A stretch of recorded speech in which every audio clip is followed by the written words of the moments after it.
215 is the magic number for West Indies for the rest of this series.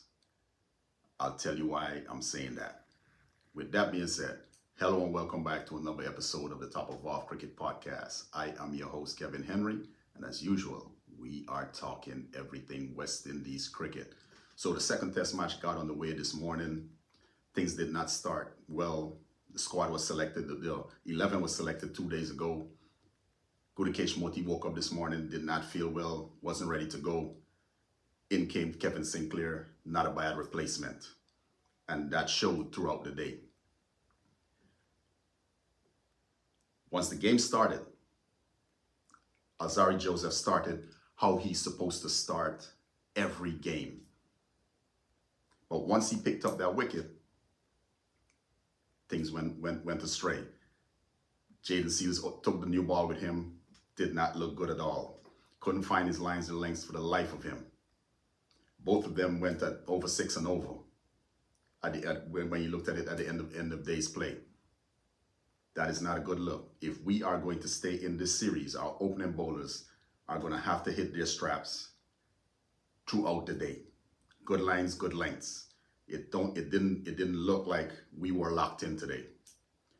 Added to the fact that we put down 4 catches, 1 stumping, numerous misfields.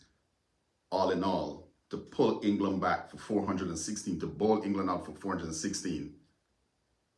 I can't say that's a good job, but it was good hanging in there. That's what they did today. They pretty much hung in there. Catches win matches. 416 could have very well looked like 250. But we have it all to do now when we come out to bat tomorrow morning.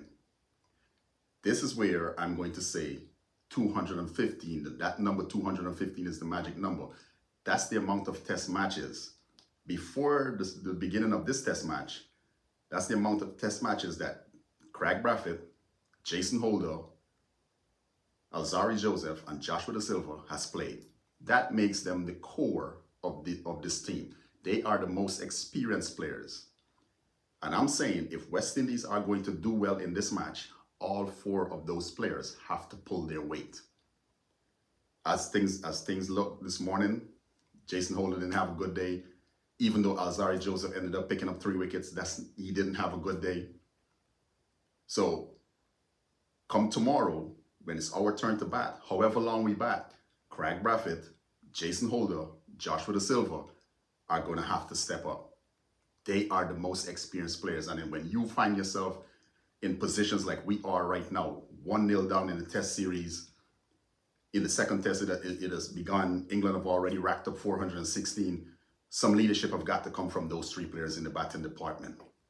You cannot ask the Mikhail Louise and Alec Athenaze and Kirk McKenzie, Kevin Sinclair, Kavem Hodge to shoulder that responsibility. Yes, they can chip in. They can do what they need to do. But the shouldering of the responsibility for the second innings, for the batting, should be done by Craig Brathwaite, Joshua Da Silva, Jason Holder. They should be looking at themselves and looking at each other and saying, hey, we have got to do this. We got to pull ourselves out of this hole. We have got to make sure that we take command of this test match when we bat. That is what has got to happen tomorrow. Leadership from the front. That starts with Craig Brathwaite. He hasn't been leading well, especially in what he is paid to do, bat. Yes, he's the West Indies captain, but he is paid to bat. He's paid to make a lot of runs. He hasn't done so since he left Zimbabwe. So now is always a good time to make some runs. Tomorrow morning is a real good time for Craig Brathwaite to put his hands up and say, guys, I got this. What I'm looking for when we get to the crease tomorrow is our batsmen being positive. What happened at Lords cannot obtain at Trent Bridge. We have got to be positive. Look at rotating the strike. If you see one of your teammates who's on strike, he's having a tough time, non-striker should be looking to pick up a quick single. Get him off strike. Build partnerships in that way. It's not all about hitting the boundaries. All 3 formats, all our batsmen do is look to hit boundaries. And when those boundaries dry up, inevitably, we get a ball with our name on it. Look to get off strike. I'm saying that again. In the first test, we were sitting ducks, defending until we get a good ball with our name on it. You cannot do that. You are not going to survive in test cricket, the highest level of cricket, doing that. Batsmanship has got to come into play. Strike rotation. Got to be intentional with how we're batting. One of the worries to me, and I said it before, is Shamar Joseph. Almost 7 months not really playing any kind of cricket. In these 2 test matches, it has shown up so far. He went down injured several times in the first test. Today, again, he went down injured. From what I understand, it is cramps. That is not a good look. That is not a good look at all. Now, if he's expected to play all 3 matches, management, they're going to have to manage his workload, or they're going to have to work some magic, because you need Shamar Joseph. While he wasn't brilliant today, I thought he was quite steady. He was the best. He was the best of the 3 fast bowlers. Sorry, the 4 fast bowlers. He was the best of them. And what it looks like is he's playing himself into form. Came into the game at Lord's, didn't look the part at all. When you saw him today, you can see gradually he's getting back into stride. Gradually, he's getting there. But the whole preparation for the West Indies team hasn't been ideal, and we're seeing it. The only players who've had any substantial amount of cricket in preparation for this test series is Moti, Jason Holder, Jaden Seals. West Indies first class season finished up way back in early May. The likes of Craig Brathwaite, Mikhail Louis, Alec Athanaze, Kurt McKenzie, Kavem Hodge, Joshua Da Silva. They haven't had much cricket. Alzari Joseph sat on the RCB bench for the longest while, until he came back and played in the World Cup. Same for Shamar Joseph.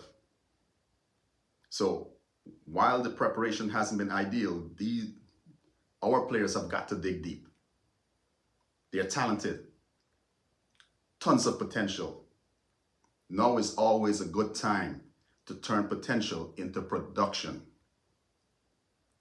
So tomorrow when our guys come out there, I'm hoping they're coming out in a positive mindset, being very intentional about everything that they're doing.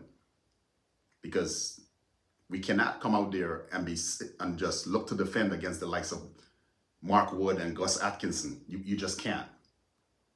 I'm not worried about Chris Wokes. While he moves the ball around and all this kind of stuff, I'm not really worried about Chris Wokes. Our batsmen have got to look to rotate the strike, work the ball into the spaces. Play small ball, as they call it in baseball in the United States. Disrupt lines and lengths. The English have done it in both test matches with our bowlers, disrupted their lines and lengths. You're not going to bowl at one person for a protracted period of time. Anyways, as usual, let me know what your thoughts are on the first day's play down in the comments. I know some of you like to tussle. Some of you have been in the comments saying all kinds of ungodly things. Hey man, it is what it is. These are my thoughts, all right? I do enjoy seeing when some of you get upset and annoyed at what I say, but when you look at the game, what I'm saying is true. So I'm not worried about a lot of people who get in the comments and start fussing and fighting. It is what it is. I am your host, Kevin Henry, for the Top of Off Cricket Podcast. Let's talk about it down in the comments. See you next time.